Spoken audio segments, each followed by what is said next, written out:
All right. I guess I'll go ahead and get started with who we have here. Welcome. Looks like we got a large group, and actually even we got, oh goodness, overflow. It looks like, I don't know, probably 60 people, something like that. So welcome one and all. Good to have with you. Good to have you with me. And my name is Doug Plata. I'm a physician. Actually, I'm trained in family and preventive medicine, and I work in urgent care and occupational medicine. And so space development and settlement is an intellectual hobby, but it's really a passion, as I'm sure it is for most of you here. And so I am going to start sharing my screen, and I'll let me just clarify that this is a sort of a two-part presentation. This half hour will be about the InstaBase concept, and then the second half hour is going to be taking a look at the green hab, and that's the specific part of the InstaBase that the latter half will be covering. So let me go ahead and just jump right in and get started. And let me see. I'll try to monitor the chat, and if you guys have. Well, yeah, Doug, I can monitor the chat for you. So I appreciate that. Yeah, when you're done, like the last 5 minutes, I can start reading these questions. All right. So this is the InstaBase concept, and probably most all of you have no idea what it is, but it does sound intriguing, doesn't it? InstaBase. Sounds like a good thing. And this is a concept that we've developed in my space development network. The space development network is something that is free to join, open to anybody with an interest in space. And you don't have to be, I mean, if you're a top-notch engineer, we'd love to have you, of course. But if you enjoy the other aspects of space development, maybe not so technical, but things like maybe dance or cooking, well, guess what? There's going to be a lot of that going on as we settle down and begin to live life off Earth. And so you'll sort of see, as we go through this InstaBase concept, sort of see how many of these various areas dealing with living comes in to the picture. So there I am. There's the website. This is actually developspace.info is one of the most extensive websites dealing with space development and settlement. So go ahead and please check that out, and you'll spend many hours looking at the different pages there. It covers almost every aspect of it. And here's contact information if you would like to get a hold of me, and I'll have all of this at the last slide. So let me just give a quick overview. I'm going to describe the InstaBase. It's an instant base, meaning it's inflatable, and it just inflates and constructs in an instant. I'm going to sort of emphasize the key role of inflatables. I think inflatables are the best first choice for habitats on the moon and Mars as well. And then the specific InstaBase concept that we've developed, it looks at the needs of an initial crew, and I'll describe what that means, or the initial permanent crew. And then we'll systematically go through the different modules that make up the InstaBase. And then I'm actually going to show you pictures of, I have myself and some volunteers have worked to actually construct a mock-up, a full-scale mock-up of this InstaBase. It is so large it fills a high school gymnasium. And you'll see pictures of that. We just are finishing it up like this week. And then I'm going to go ahead and discuss how the InstaBase could be rolled out in a new type of analog base. So the key role of inflatables, this is not a mock-up. This is, this is not Photoshop. Inflatables are really common, and especially in high latitudes where it gets very cold and there's a lot of snow. And inflatables can be extremely large.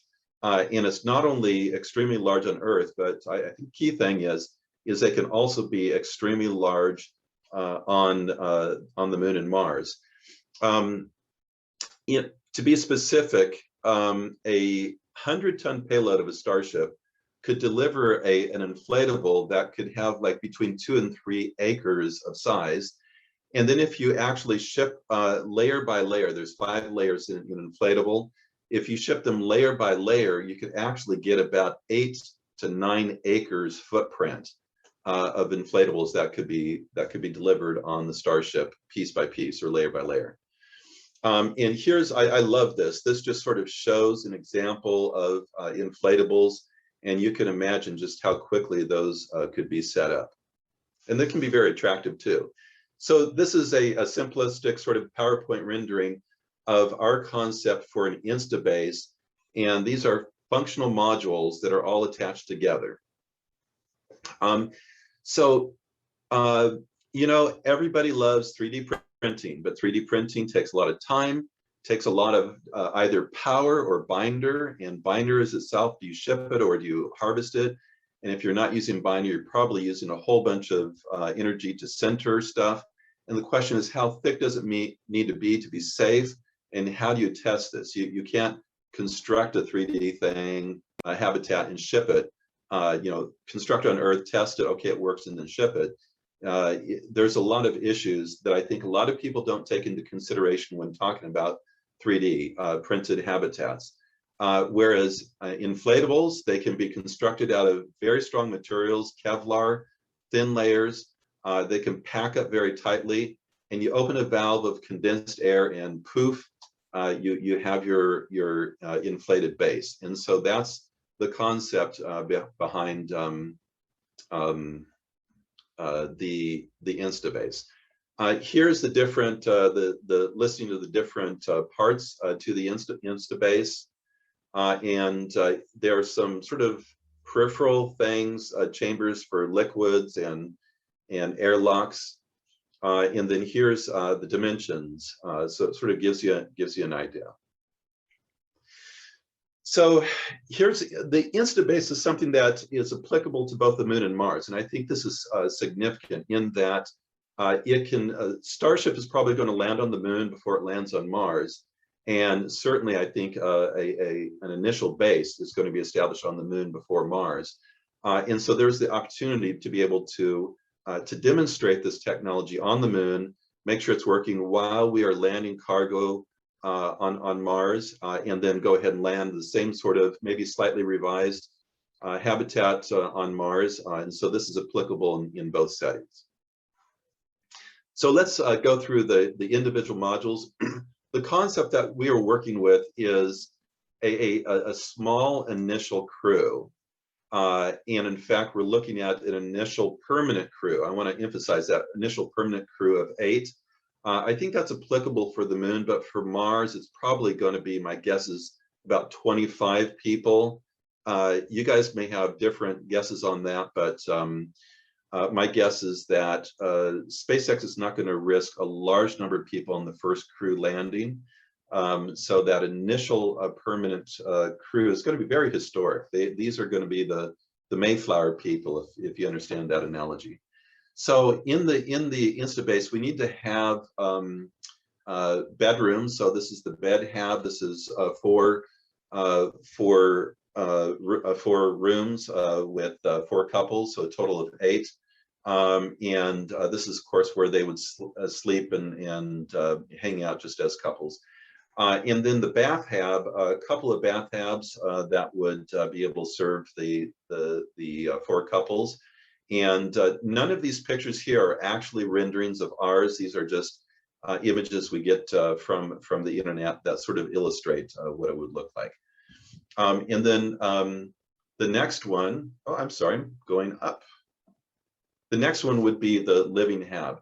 And living hab in our concept would have 2 layers, 2 floors. The bottom floor would be the kitchen and the top floor would be the living room. And so it looks something like this: kitchen and living room with some an area that could be used for exercise, but also couches, like inflatable couches, and flat screen TV and quite some amenities. And then the arts hab would be a place that would be quite of interest to people on Earth, seeing people, for example, dancing in 1/6 or 3/8 gravity, as well as a place to perform music, perhaps composed specifically for that setting. and the fine arts and other arts, poetry and things like this. Now the work hub has different wings to it. These are areas.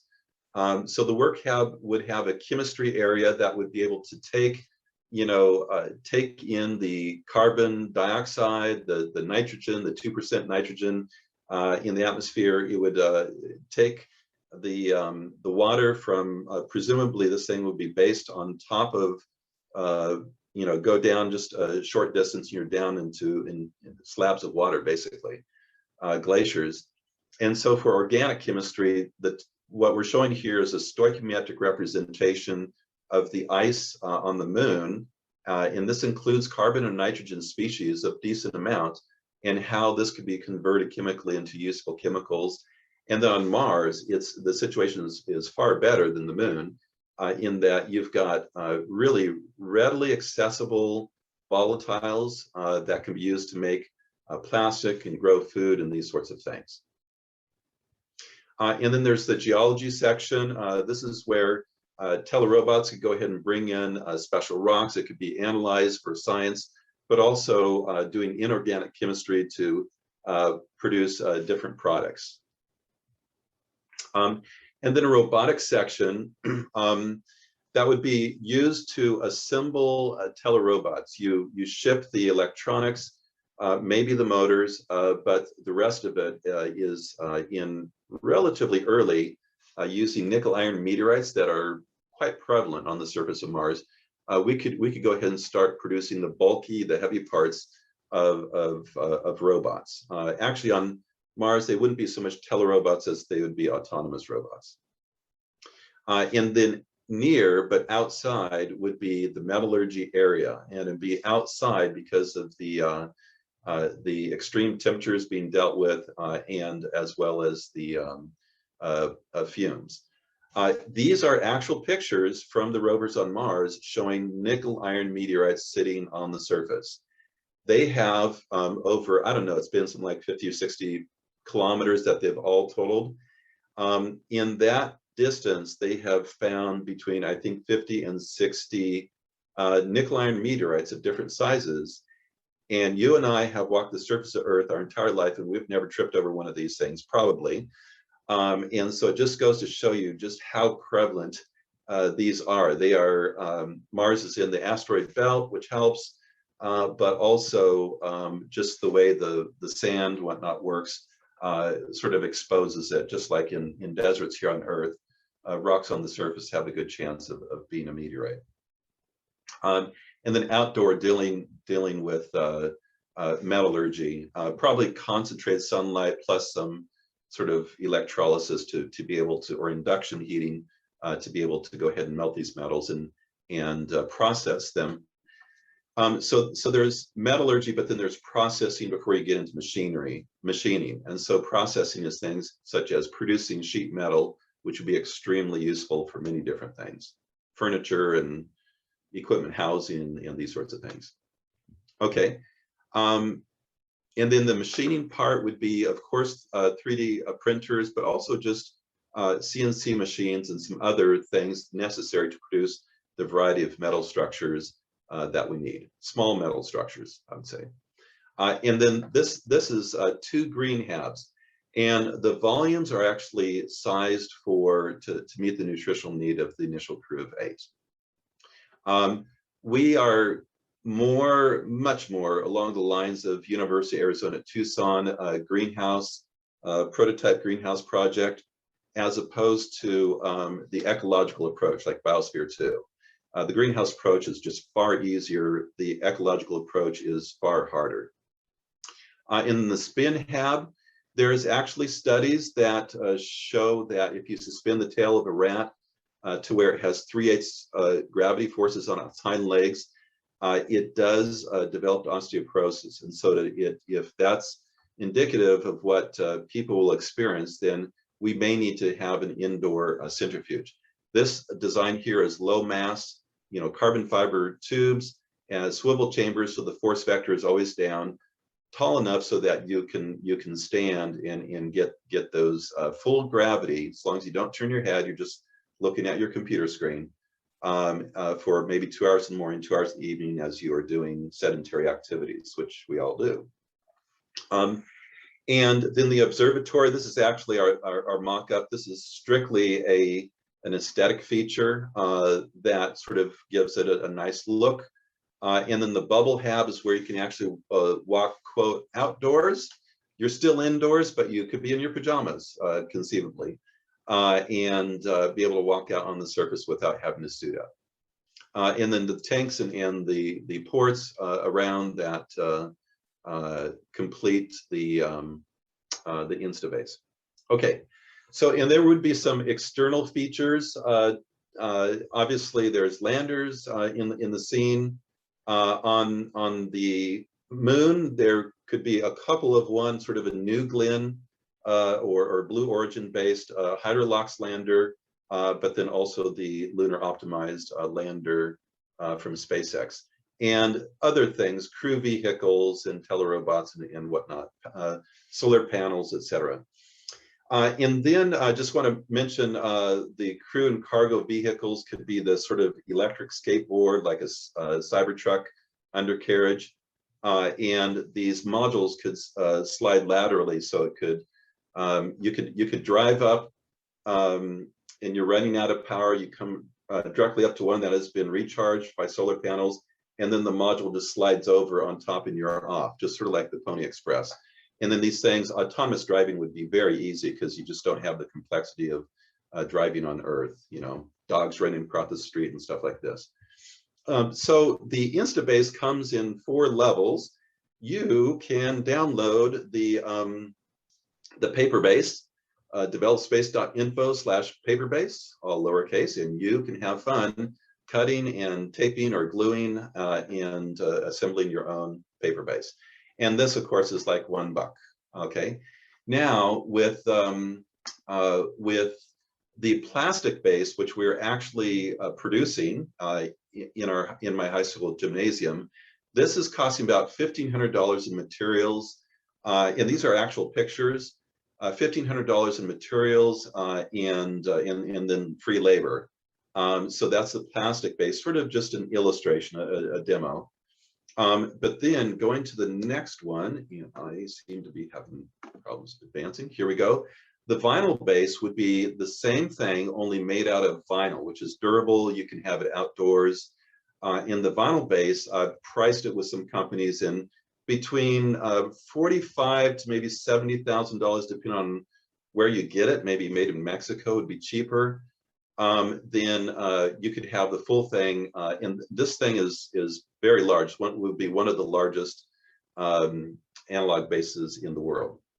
And then the Kevlar base, it would be, including if you're getting life support that actually works. Now you're really getting into the millions of dollars to be able to construct it on a form that's getting close to be able to being launched. And then the real base actually launched was probably going to be in the few billions of dollars. So what do we do? We're on a track here, but it's a very aggressive financial track to get to the real base. We want to go ahead and use the plastic base to inspire organizations to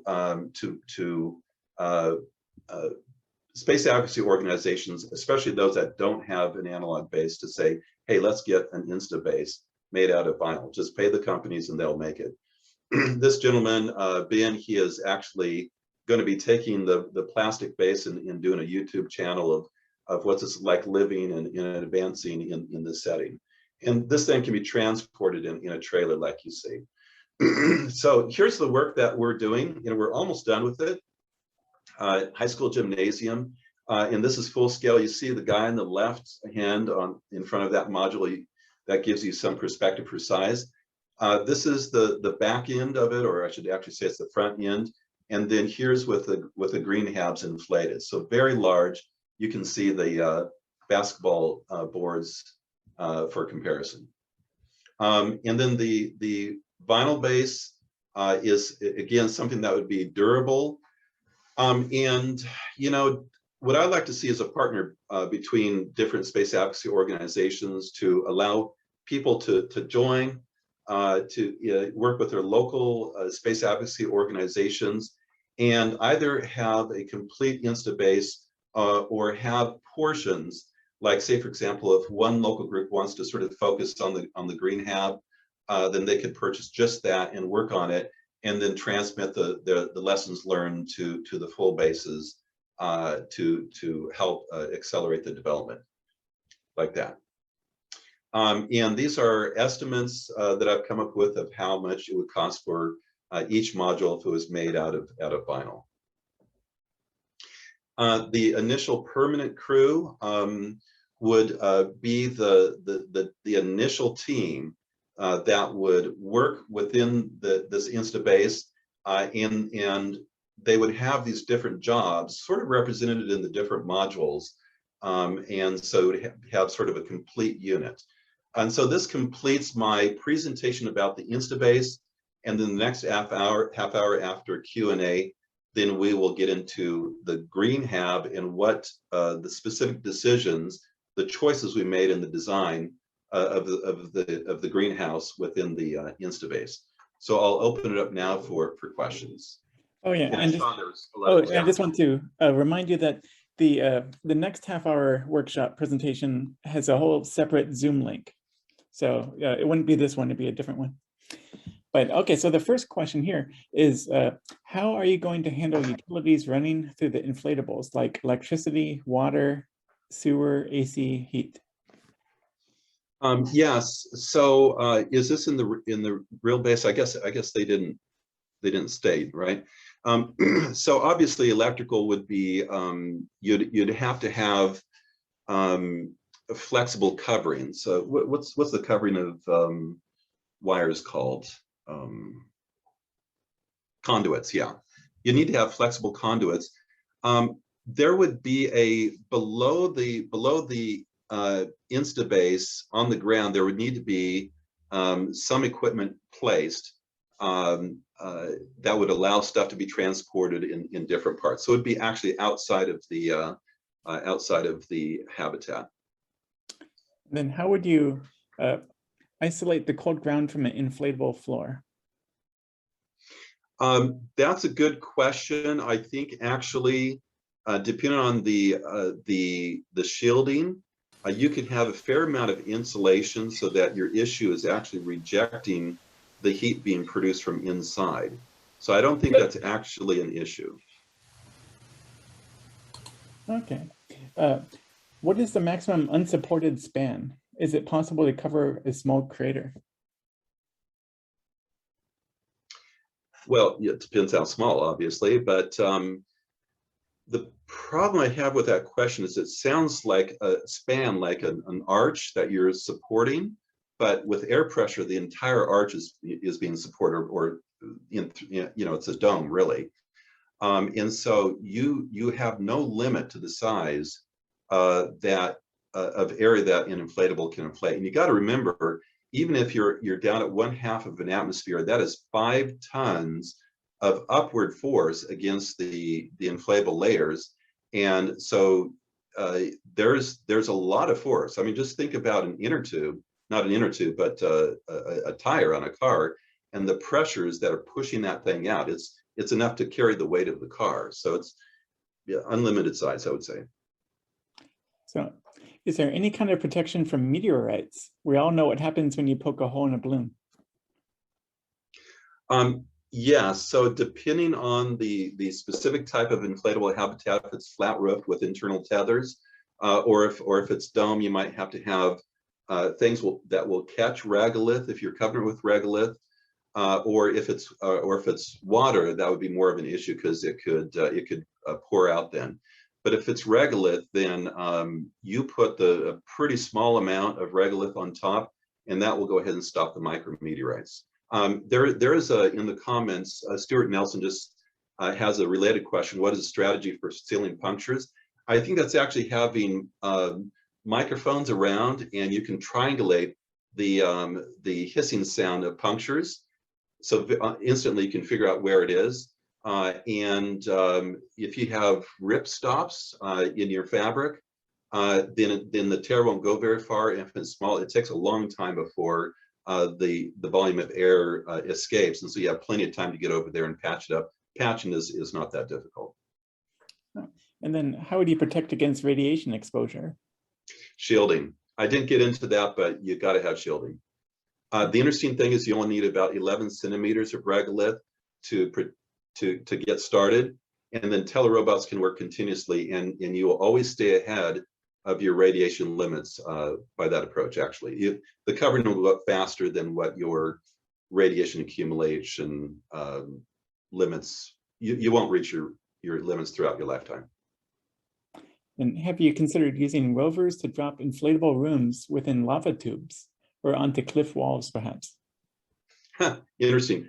I haven't, but I mean, I've seen pictures of inflatables in lava tubes. So yeah, that's entirely possible.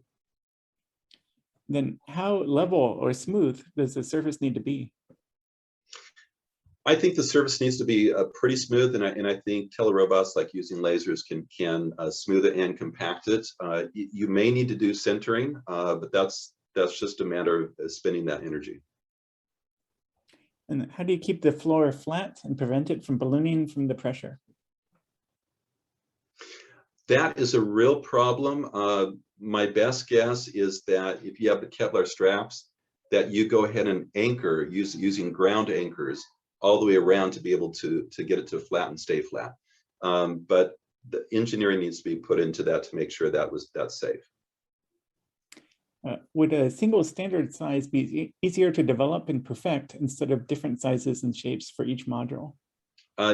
Yes, but you do need different size for different size rooms. I mean, you have different functions, but also we need to sell these concepts, and we need something that looks interesting to look at to get the journalists to go ahead and write it up. So that's why we chose the different shapes that we did. Okay, yeah, and that's it for the questions here. And just to remind everyone that if you want to go to the second talk that Doug's giving, you'll have to go over to the TA9 Zoom link. I hope to see you guys there. Okay.